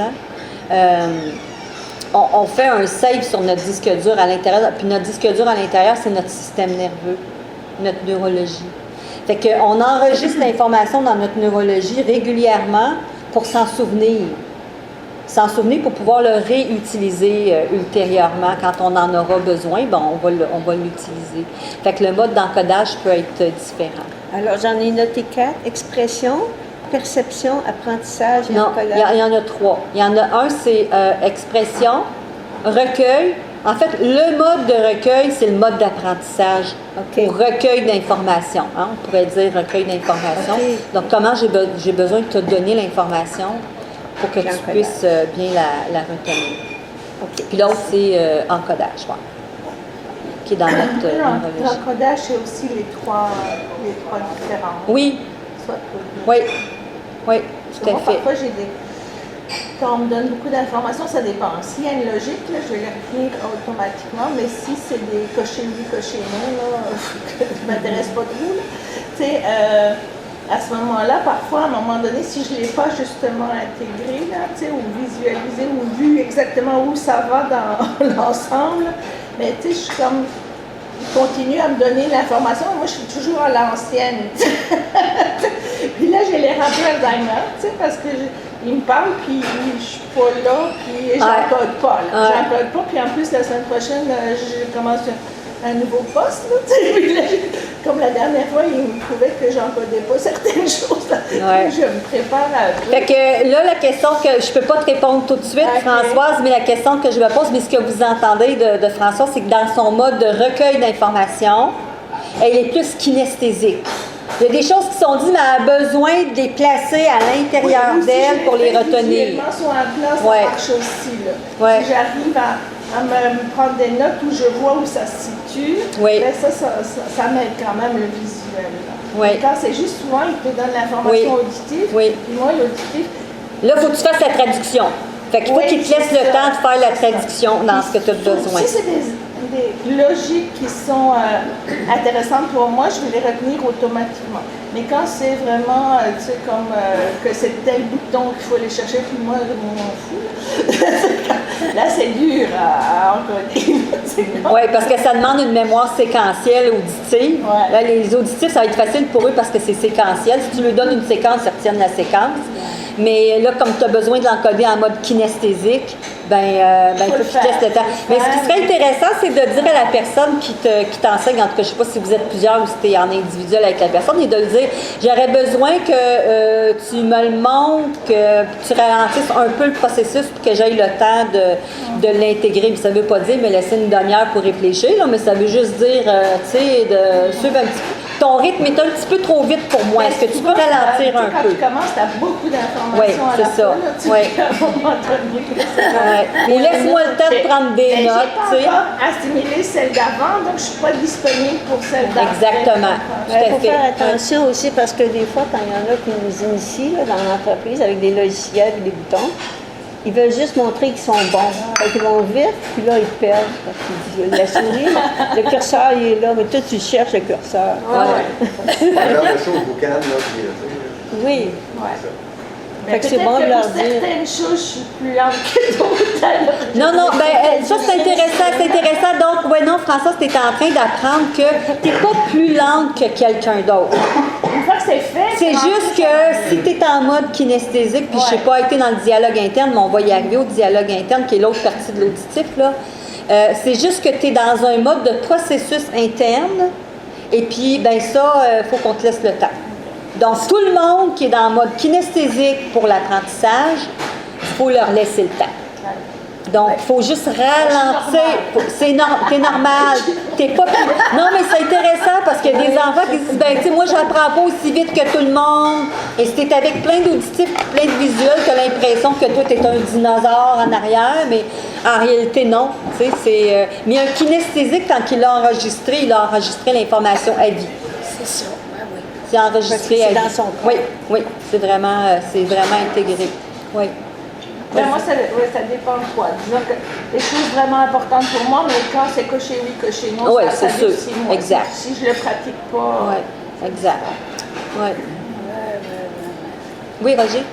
expérience pratique de prof, quand je donne des cours d'informatique, logiciel, comment programmer telle ou telle chose, oui, il y a tous ces chiffres-là sur les auditifs, etc. Mais quand tu arrives avec une classe qui n'a pas de notion de ça, ce que je me suis rendu compte, comment j'enseignais, quelques minutes, 5 minutes maximum sur un sujet très pointu, très simple. Après ça, OK, on le fait ensemble sur l'ordinateur. Là, OK, un autre petit bout. Parce qu'une heure de théorie et de la pratique, c'est comme si j'avais parlé de la pendant une heure. Fait que quand c'est très abstrait, là, tout le monde est kinesthésique, d'après moi. Là, Quand on parle du pratico-pratique, apprendre de façon pratico-pratique, c'est qu'il faut donner un petit bout, puis après ça, on le fait pour l'intégrer. Un petit bout, on le fait pour l'intégrer. Oui, tout à fait. En alternance. Ça aide. Si une base te manque, tu es perdu. Oui, absolument. Donc, ça veut dire que les kinesthésiques, ça se peut qu'ils se lassent des longs discours, s'il n'y a pas quelque chose de visuel qui vient les rattacher, peut-être qu'ils ont le goût de... Si vous voyez quelqu'un qui gigote sur sa chaise, ça m'arrive des fois dans des cours, je vois quelqu'un qui gigote. Je dis, OK, là, il faut passer un exercice, quelque chose, parce qu'ils ont besoin de passer à l'action, ou juste leur donner la permission, oui. Juste leur donner la permission de se lever, s'ils ont besoin de se lever pour bouger, parce que là, ils sont plus capables de se concentrer, ils ont besoin de bouger. Puis c'est pas juste parce que c'est pas juste les hyperactifs, hein, les kinesthésiques peuvent être comme ça aussi. Ou des fois, ça va être, tapoter ou bouger le pied. Oui, ils ont besoin de... Il faut qu'il y ait quelque chose qui bouge. C'est comme la chanson, j'aime ça quand c'est la grouille. Oui, c'est ça, oui, tout à fait. Alors eux, quand ils vont vous parler, ils vont beaucoup décrire, un kinesthésique va beaucoup décrire tout ce qui a été fait. On a fait ça, on a fait ça, on a fait ça, on a fait ça. C'est tous des thèmes d'action, hein. C'est une séquence d'action dans leur vie, là, c'est une séquence d'action qui se passe, tu sais. Donc, c'est ça qui est là. Et je vous ai parlé tantôt des auditifs internes, des auditifs, qu'il y en avait 10% de la population. En fait, Et 15 en fait, c'est 10 auditif externe dans les études qui ont été faites, hein, et 5 dans l'auditif interne. Donc, l'auditif interne, je vois le petit chapeau, hein? Ça, c'est l'auditif interne. Puis pourquoi je le mets là? Parce qu'un auditif interne, il va à l'intérieur. La personne, elle a besoin de répéter ce que vous êtes en train de dire. Donc, il faut encore plus ralentir le rythme avec quelqu'un qui est dans le dialogue interne. Parce qu'elle a besoin de se le répéter dans sa tête. Ce que vous venez de dire, la question que vous venez d'y poser ou ce que vous venez de dire, elle est en train de se le répéter dans sa tête. Elle a besoin de l'entendre avec sa propre voix. Donc, les auditifs internes dans la société, ils ont été maltraités. Parce que si vous répétez tout ce que quelqu'un est en train de vous dire pour pouvoir y réfléchir, parce que vous êtes dans un processus interne, puis que vous le dites à haute voix, c'est mal vu. Oui. Ou quelqu'un qui se promène dans la rue puis vous l'entendez parler à haute voix, c'est pas nécessairement qu'il pense qu'il y a des petits amis imaginaires, là. C'est parce qu'il est en train de se parler à lui-même, mais à haute voix. Donc, les auditifs internes ont beaucoup appris, parce que c'était pas bien vu dans la société, de se parler à eux mêmes dans leur tête d'une façon silencieuse. Il y en a qui le font de façon silencieuse, mais que les lèvres bougent pareil. C'est probablement des auditifs internes. C'est qu'ils sont en train de se le dire. Moi, j'avais une belle-sœur comme ça, qui disait, bon, ben là, je suis en bas au sous-sol, puis elle est en haut. Bon, ben là, Ginette, tu vas couper tes oignons, tu vas couper tes carottes, il faut que tu brasses un petit peu. Là, à un moment donné, j'entends-tu parler? Ginette, tu me parles-tu? Non, je me parle à moi-même. C'est en train de faire une soupe, elle se parle à elle-même, à haute voix en plus. Mais elle, ça l'aide à se concentrer, à ne pas oublier, à faire son processus. Oui, Kevin? Est-ce que ça se pourrait qu'il y ait quelqu'un qui n'a pas confiance en lui, qui est influençable, ait tendance à se le répéter lui-même dans sa tête pour se libérer un petit peu de l'influence vibratoire de la personne, donc de poser la question ou de demander des informations. Toi, tu as besoin de te le répéter pour que ça revienne de toi. Tu comprends ce que je veux dire? Je comprends bien ce que tu veux dire, mais j'ai de la difficulté à te dire un oui affirmatif dans ce que tu me dis, parce qu'il faudrait que je le vérifie directement avec la personne si c'est vraiment l'interprétation que tu y donnes. Parce que si c'est un auditif interne en mode préférentiel, c'est instinctif chez la personne. Tout ce qui va être dit va se le répéter dans sa tête. Puis c'est pas parce que la personne a manque de confiance en elle, c'est pas parce qu'elle veut pas se faire influencer, c'est juste parce que c'est ça qu'elle a besoin. C'est son mode préférentiel, comme un visuel, comme un auditif, comme un kinesthésique. C'est son processus interne. Donc, plutôt que d'aller à l'intérieur voir comment ça se place, comment qu'elle sent, un auditif interne, c'est qu'il a besoin de se le dire pour le réfléchir, l'analyser, se faire une tête là-dessus. Là. Je prends toutes sortes d'expressions d'auditif, de le comprendre. Hein, je ne peux pas te répondre tout de suite, il faut que j'y pense avant. Ça, c'est un auditif interne. Il a besoin d'y penser, il a besoin de le réfléchir, il a besoin d'être dans son processus de réflexion avant de te revenir avec l'information.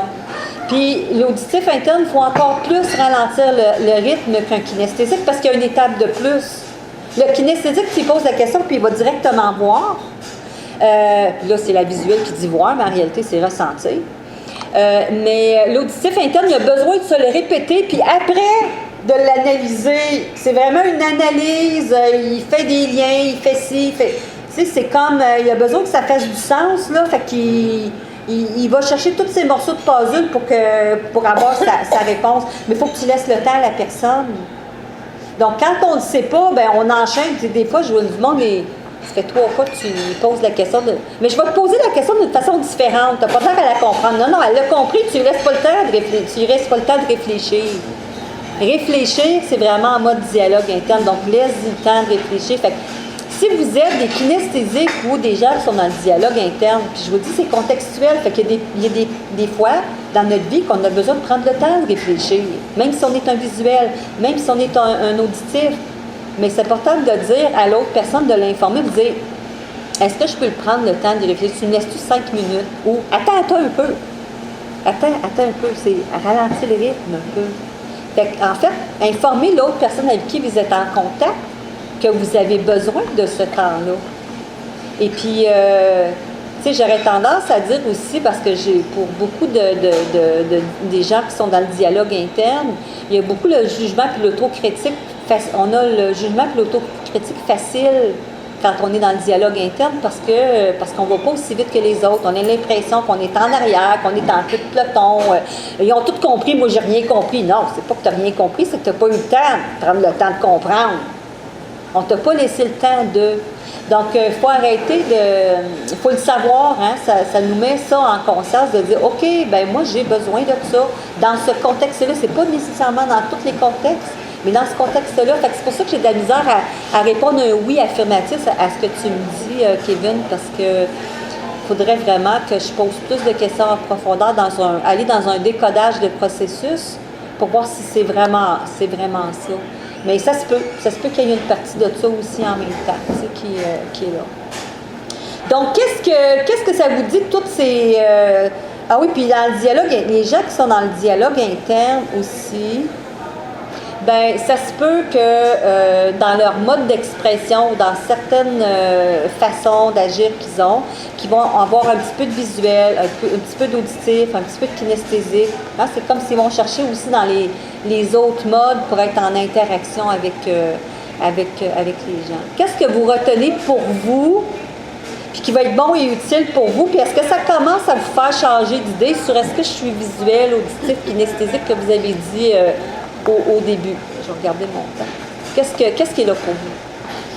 Bien, moi, je dirais, là, j'ai tout écouté, là, puis je me rends compte que j'ai un peu de tout ça. Et puis, une chose qui m'a frappée sur mais je pense qu'il y aurait une dominance au niveau visuel, globalement.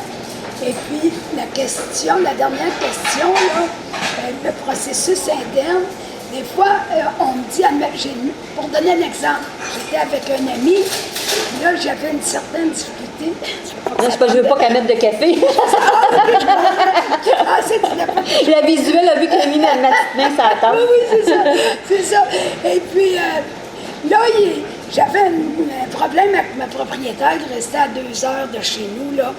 Et puis là, j'y raconte tout ça, puis j'explique. Elle m'a dit, c'est non, viens, on y va chez le propriétaire, on part. Hey, oh, attends, une minute, laisse-moi descendre. Attends que je pense, là. Attends que je descende, ça c'est kinesthésique, mais attends que j'y pense, ça c'est dialogue interne. Oui, OK? Oui. Fait que là, ça fait. Là, il s'est assis, là, j'étais un petit peu. J'ai dit non, on fera pas ça. Mais si je l'avais écouté, là, non, moi je peux pas, là. Puis quelqu'un qui m'arrive comme ça, vite d'avoir fait ça. Wow! Faut qu'il me laisse au moins 2 minutes que je ressente.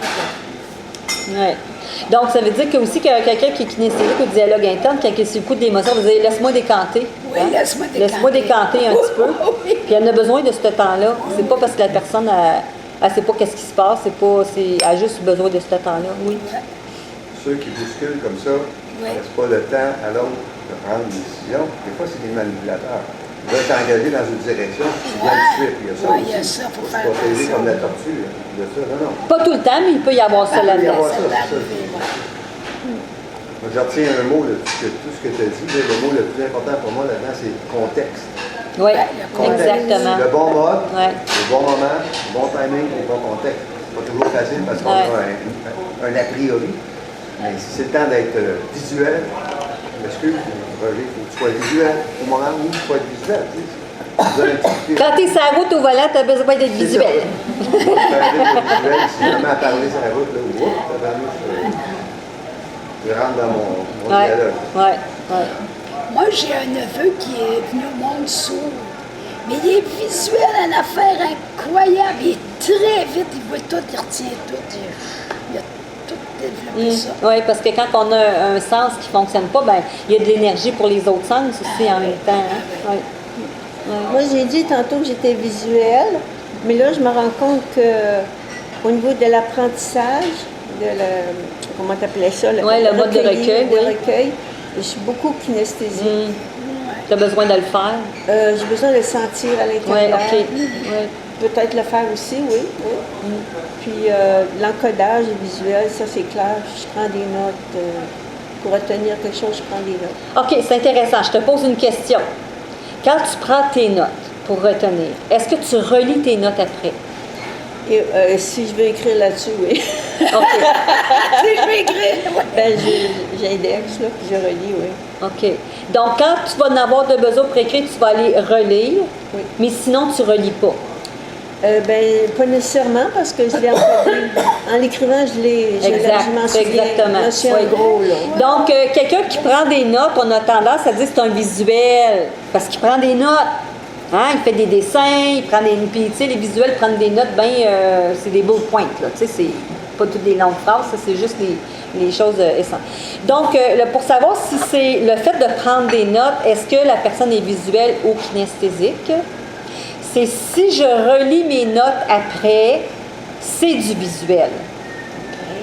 Si je relis pas mes notes, c'est du kinesthésique. Comme André vient de dire, le fait de l'avoir écrit, ça m'aide à le retenir. C'est du kinesthésique. J'ai besoin de le prendre en note pour le retenir. Fait que là, c'est comme si tu réponds à ton besoin. Et qui prend des notes ici aujourd'hui? André prend des notes. Parce que c'est son mode d'apprentissage. Elle prend soin d'elle en ayant quelque chose pour écrire, pour retenir ce qui est important pour elle. Oui, peut-être que je ne le relirai pas. Peut-être que tu ne le reliras pas, tout à fait. Parce que c'est comme Oui, le fait souvent, je ne relis pas mes notes. Voilà, c'est ça. C'est quand j'ai pour écrire, là pour mettre des références. Oui, là, on met plus de détails de référence. Oui, oui. Fait que ça peut être un bon indice, Kevin. C'est-tu ton petit doigt, ça, qui fait ça comme ça? Vas-y. Dans le visuel aussi, est-ce qu'on pourrait inclure la dimension spatiale? Explique la dimension spatiale selon ce que tu es en train de me parler. Tu vois une place, un endroit, avec une idée dans ta tête fixe de comment l'endroit il est fait. Ça peut te permettre de faire des raccourcis sur pas mal d'affaires. Oui, ça serait du visuel.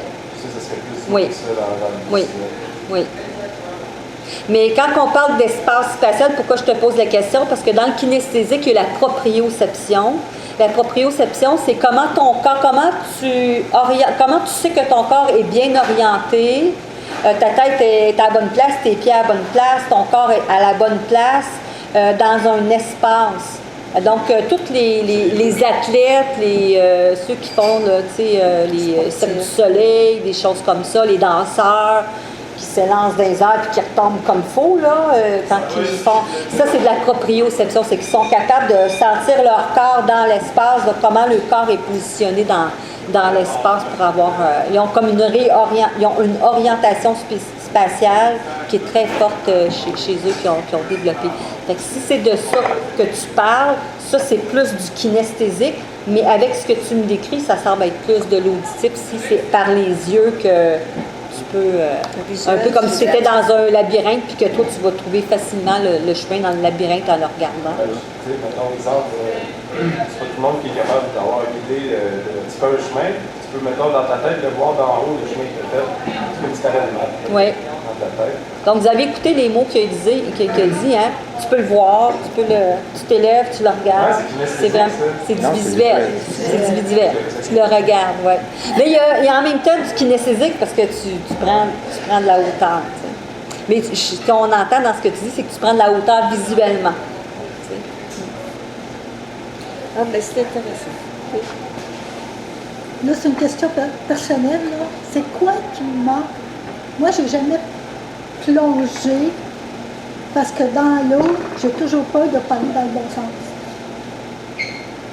Ben là, je peux pas te dire pourquoi tu n'es pas capable de le faire. Il faudrait aller plus loin.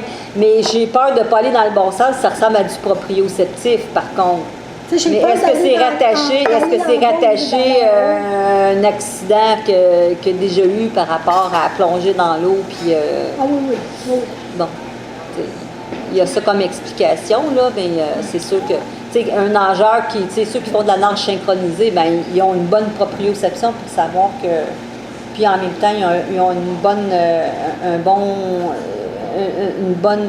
avec l'équipe avec qui ils travaillent, s'ils travaillent en équipe, ben il faut que chacun soit à sa place au bon moment dans la bonne posture, donc il y a beaucoup de proprioception là-dedans. J'aurais plus tendance à dire ce que tu viens de me dire, que c'est plus rattaché à quelque chose d'autre.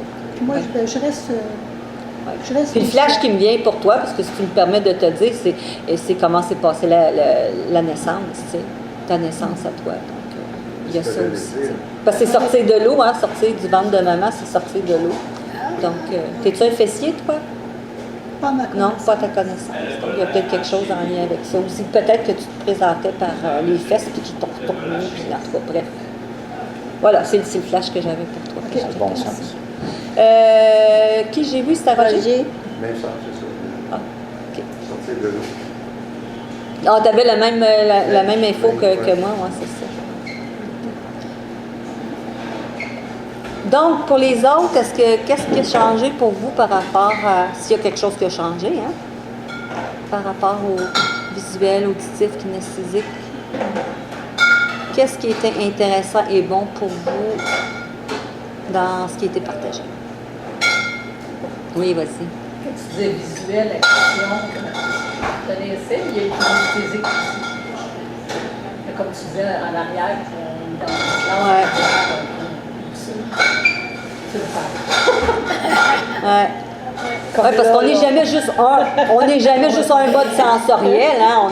On utilise plusieurs, tu sais, ben oui. Mais on a un préférentiel, oui, il y en a un qui vient avant, qui nous permet d'accéder à l'autre, tu sais, effectivement. Ouais. La prochaine fois, tu t'assoiras en avant. Mais je suis pas portée à m'asseoir en arrière quand même. Pourquoi? Ah ben. C'est pas ça qu'il faut coller. Mais est-ce que ça se peut que ce soit pas mal égal un peu partout? Ben, il y a Marie-André qui partageait, qui dit, ben moi, avec le temps, depuis quelques années, je réalise que, tu sais, je peux me promener d'un à l'autre. En fait, ça, c'est l'idéal, c'est développer notre flexibilité en termes des modes sensoriels, parce que ça nous permet d'avoir une meilleure résilience, puis d'être capable de rentrer en contact avec tous les modèles du monde, là, tu sais. Il y a une chose qui m'étonne, dans mon cas à moi, c'est que, à écouter finalement, ce qui a changé un peu, c'est que je me pensais pas mal autant auditif que visuel, mais c'est peut-être l'auditif qui est moins en moi. Mais ce qui m'étonne, c'est que j'adore la musique, j'ai beaucoup d'oreilles musicales, puis je compose des chansons, puis je compose des mélodies, fait que là, comment ça? Ah, ben ça serait intéressant de voir quel est le changement de contexte, tu vois.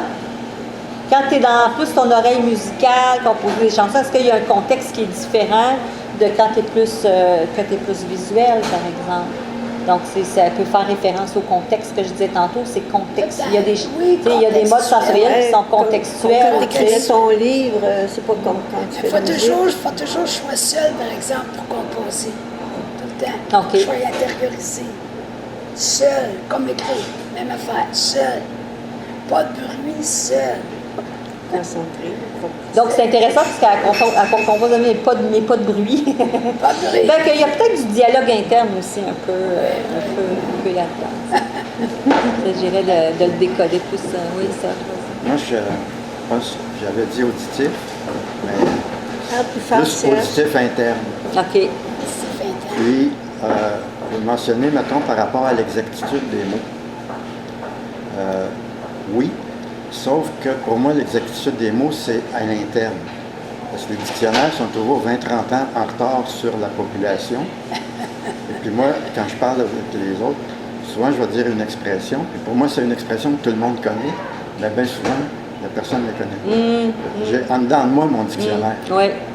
C'est Mais celui-là qui est la bonne c'est référence. intéressant ce que tu dis, Serge, parce que au-delà du sens des mots qu'on trouve dans le dictionnaire, OK, il y a chacun d'entre nous, ben, on a notre propre définition de chaque mot, en fait. En fait, je dirais pas notre propre définition, mais notre propre représentation. Puis une représentation, on va le voir dans d'autres causeries, mais une représentation interne, toute notre vie repose sur nos représentations internes. Puis ma représentation interne, par exemple, si je vous demande de partager, ça veut dire quoi pour vous le mot amour? Tu sais, ça veut dire, c'est quoi l'amour pour vous? Bien, chacun d'entre nous, on va le décrire de façon personnalisée. Il y a un dénominateur commun. On s'entend, ça ne sera pas en lien avec la haine, là. Un dénominateur commun. Mais on va tout avoir une subtilité, une représentation interne. Juste, tu sais, on ne met pas un contexte. C'est quoi l'amour pour vous? Ben, un peut me dire, il va me décrire l'amour d'un couple, l'amour des enfants, l'amour de l'humanité. il va y avoir différentes façons de le représenter selon les contextes. Et ça, c'est propre à chaque individu. Puis quand on est en communication avec quelqu'un, bien, c'est important de ne pas partir sur un a priori. Il me parle de ça, c'est ça que ça veut dire. C'est OK, qu'est-ce que ça veut dire? Pourquoi ça? Qu'on soit sûr qu'on s'entend sur les mêmes... c'est la même chose qu'on en même on a temps, en référence. c'est un logiciel que j'aime bien, puis il y a différents modes. Un des modes, c'est les champs sémantiques. Puis là, tu as un mot principal. Là, tu as tous les diagrammes de avec tous les mots connexes. Puis des fois, quand je vais parler avec quelqu'un, il me dit, ben c'est pas le bon mot que tu as pris. Mais là, je vais voir dans le champ sémantique. Puis finalement, la différence entre les deux, il se recoupe tellement que tel mot, ça faisait pas une si grande différence que ça. Puis tu aurais pu comprendre ce que je voulais dire parce qu'il y avait quand même un bon chevauchement. Oui, tout à fait. Puis c'est ça. Fait que moi, j'arriverais à penser plus, mon mode, c'est Dialogue interne. Parce que je me le répète, oui, dans la tête. Puis tu sais, ça peut être dialogue interne jumelé avec quelque chose d'autre aussi. Là. Ah, ben oui. Je dis, c'est pas, Non, on n'est ben, pas c'est sûr juste que un. Là. Ouais. Je suis aussi visuel. Auditif, c'est que moi, j'entendais la vaisselle tout le long. Là. J'ai pas. Parce que tu viens de dire, je l'ai entendu, mais sinon, j'ai pas. Je l'entendais, mais c'est comme si c'était en sourdine, tu sais. Ça vient pas me déranger. Je ne l'ai pas entendu. Mais les petites bouches qui se promènent, eux autres, ils m'énervent. Roger puis Serge, là, quand vous dormez, ça ne prend pas grand-chose pour vous réveiller. C'est sûr. Un petit bruit. Là. Ah oui, oui, c'est ça. André, le moindrement qu'elle bouge, quand elle arrive vis-à-vis de ma porte, je la vois passer. C'est vrai. On dirait qu'il dort jamais.